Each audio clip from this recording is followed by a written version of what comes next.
নগাঁৱৰ লোক নিৰ্মাণ বিভাগ, শিক্ষা বিভাগৰ উপ-পৰিদৰ্শকৰ কাৰ্যালয়, জিলা বিদ্যালয়সমূহৰ পৰিদৰ্শকৰ কাৰ্যালয়ত জিলা আয়ুক্ত দেৱাশিষ শৰ্মাৰ ছাডেন ভিজিট। নগাঁৱৰ চৰকাৰী বিষয়া কৰ্মচাৰীৰ কৰ্মসংস্কৃতি দেখি শতবাগ জিলা আয়ুক্ত দেৱাশিষ শৰ্মা জব্দ কৰিলে পঞ্জীয়ন বহী।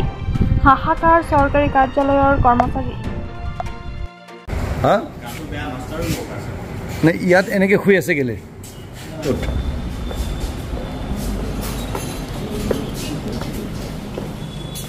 কোনে কোনে কৰিলে? কেইজন আহিছে আজি? কোনপিনে আছে?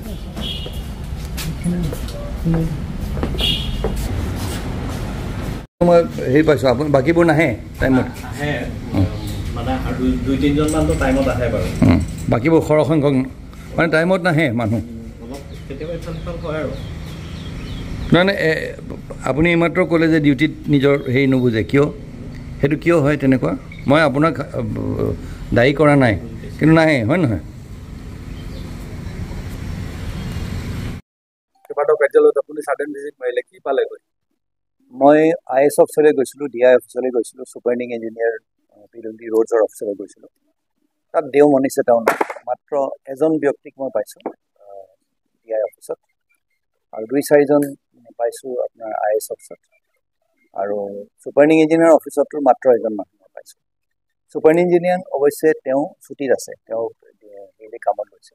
কিন্তু এটা কথা চাওক, এই মনোবৃত্তিটো যে চৰকাৰী চব সা সুবিধা ল'ব, নিজৰ চিনাকিটো এজন চৰকাৰী অফিচাৰ বুলি দিব, চব কাম মানে চৰকাৰী দৰমহাৰ পৰা আৰম্ভ কৰি সা সুবিধা আৰম্ভ কৰি চব চৰকাৰী, কিন্তু সেই চৰকাৰী কামখিনি ঠিককৈ নকৰিব। অফিচলৈ আজি মই DI অফিচৰ সন্মুখত দেখিছোঁ মানুহ আহি ৰৈ আছে, ভিতৰুৱা অঞ্চলৰ মানুহ। আজি সমজিলা পৰ্যন্ত গভৰ্ণমেণ্টে কৰি দিছে ৰাইজৰ তৃণমূল পৰ্যায়লৈ লৈ যাবলৈ।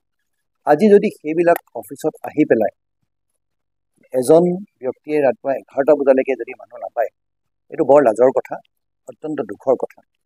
আৰু নগাঁও জিলা প্ৰশাসনত সেই বস্তুটো হ'বলৈ দিয়া নহয়। এইটো মাত্ৰ আৰম্ভণি। এতিয়া আজি মই এটা অৰ্ডাৰ উলিয়াম, য'ত এছিষ্টেণ্ট কমিশ্যনাৰবিলাকে মাজে মাজে আকস্মিকভাৱে তেওঁলোকে গোটেই নগাঁও জিলাখনত এইবিলাকলৈ যাব,